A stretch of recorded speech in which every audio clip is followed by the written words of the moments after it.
Hi guys, it's Ginger.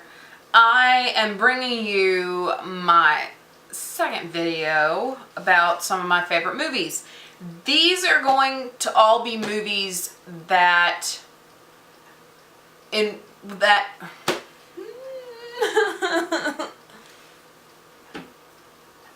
Take two. Hi guys, it's Ginger.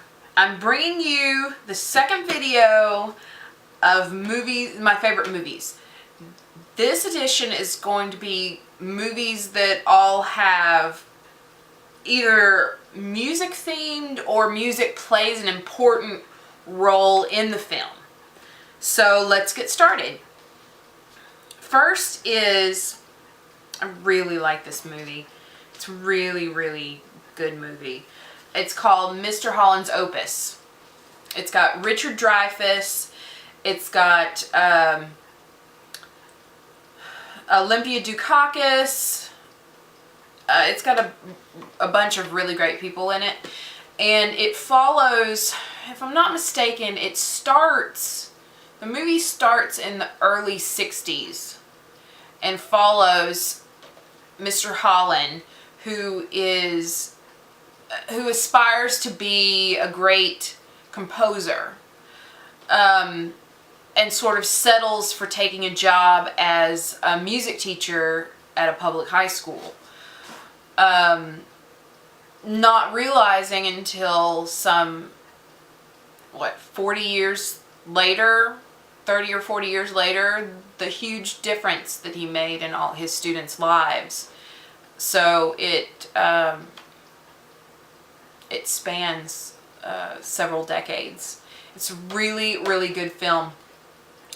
Richard Dreyfuss was nominated for Best Actor in 1995 for the Oscar and Best Actor. He was nominated. So it's a really good film. I really like this. It's heartwarming and stuff like that. And I was a band nerd, a band geek, whatever. I was in the marching band when I was in high school, which I played the clarinet from 6th grade to 12th grade. So, you know, I can relate to a lot of this.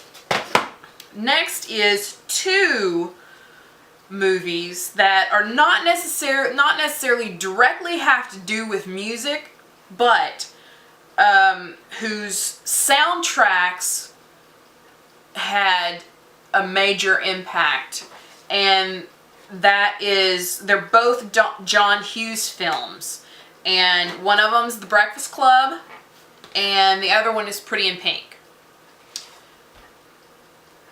You know, I mean, anybody who grew up during the time that these came out, which was The Breakfast Club in '85, and when was this one? The Pretty in Pink in '86.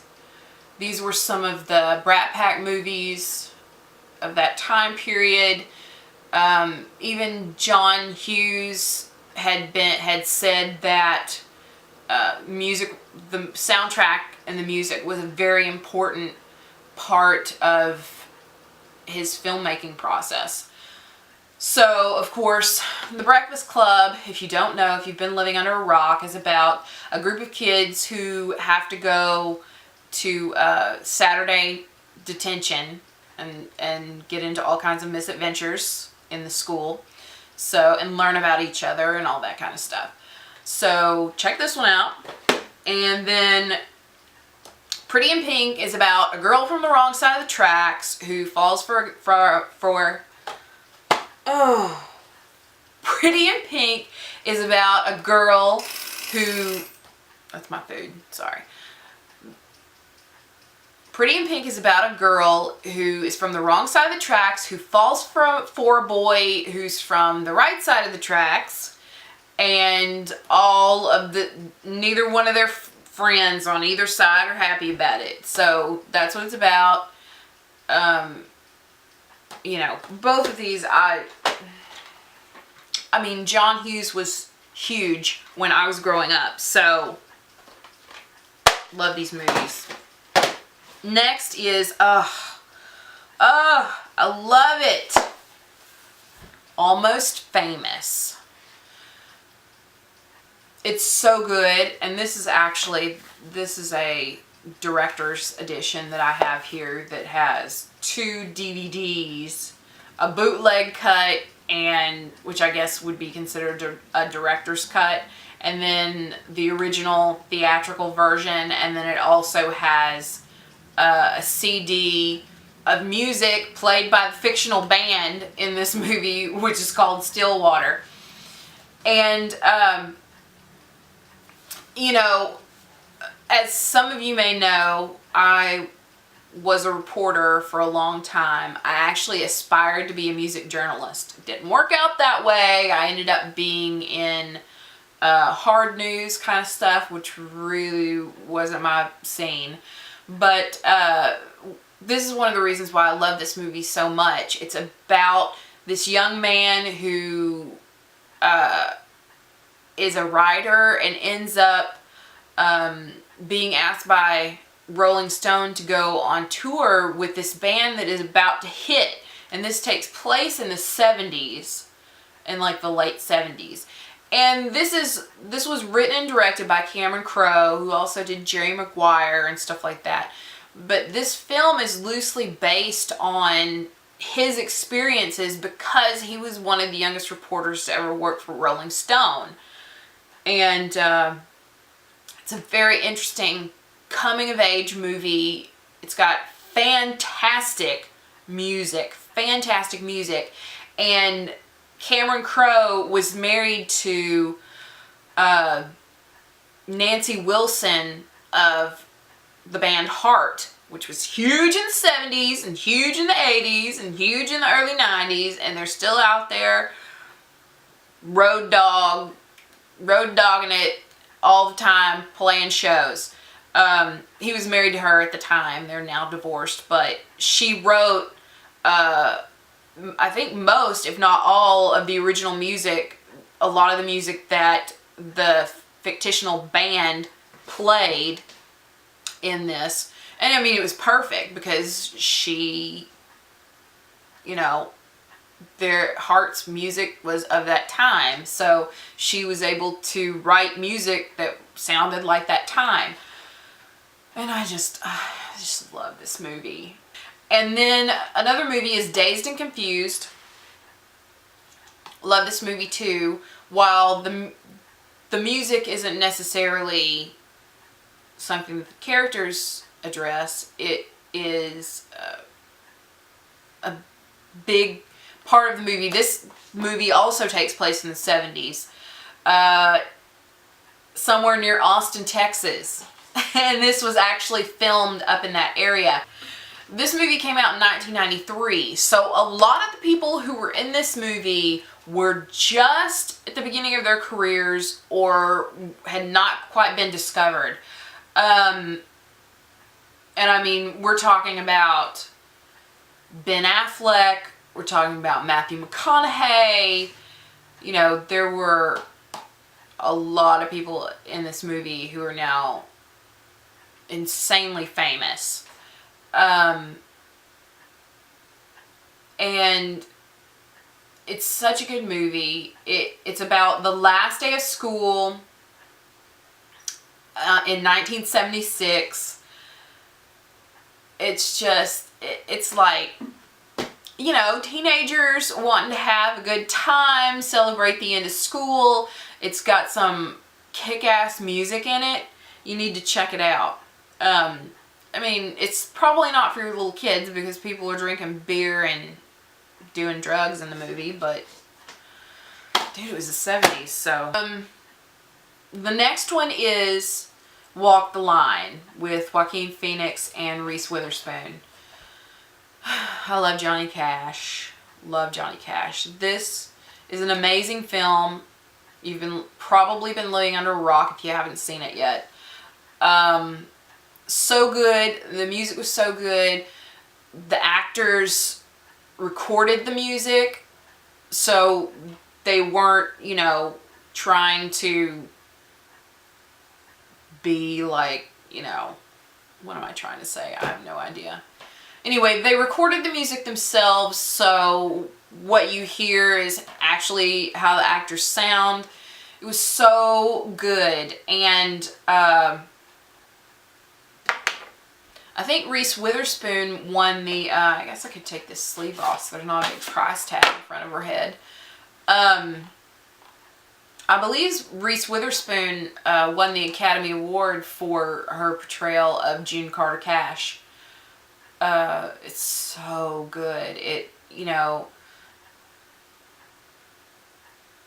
the thing that I love about Johnny Cash is that he never tried to pretend that he was anybody that he wasn't. You know, he wasn't perfect. He never tried to seem like he was perfect.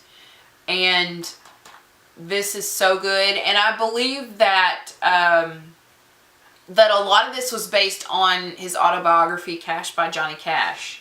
I believe that a lot of this story came from that. Okay. Next is Roadhouse. Basically introduced the world to the Jeff Healey Band, who was huge after this movie came out. They're an awesome blues band. They play the house band in this movie.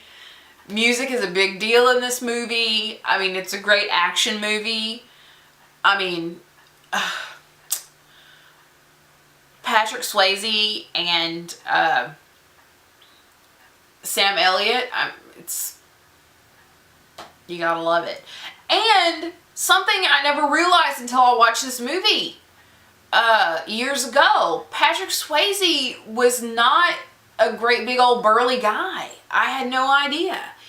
And you don't realize it until you see a scene where Sam Elliott and Patrick Swayze are standing out on a loading dock next to each other, and Sam Elliott is tall and broad, and Patrick Swayze was a little short guy.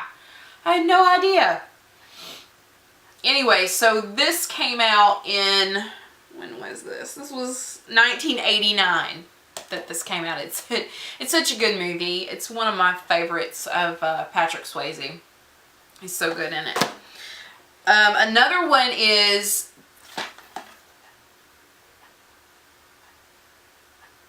here we go. Here's another one. This is a Cameron Crowe film.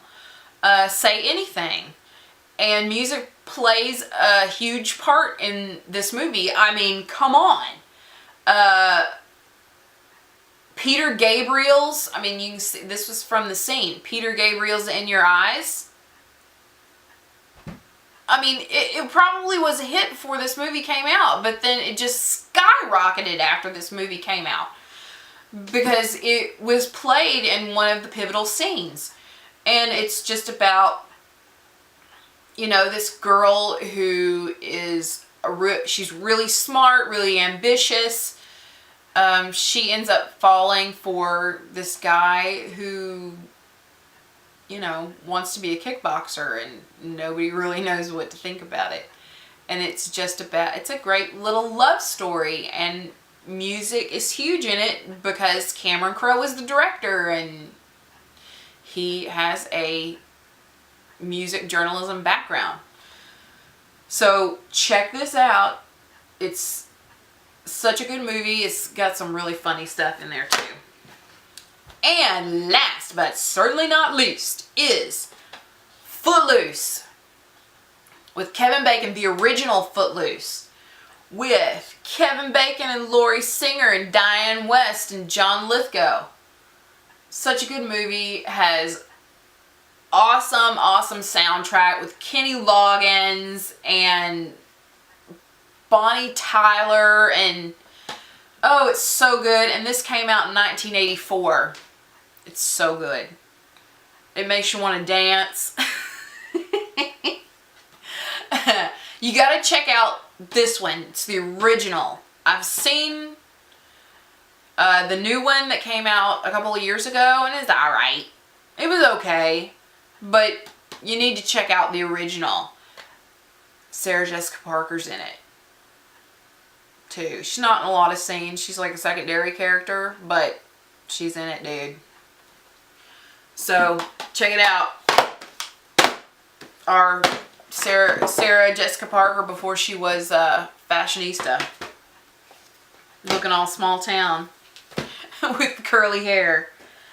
So that is everything for my favorite movies that have musical themes. So we've got Mr. Holland's Opus, The Breakfast Club, and Pretty in Pink,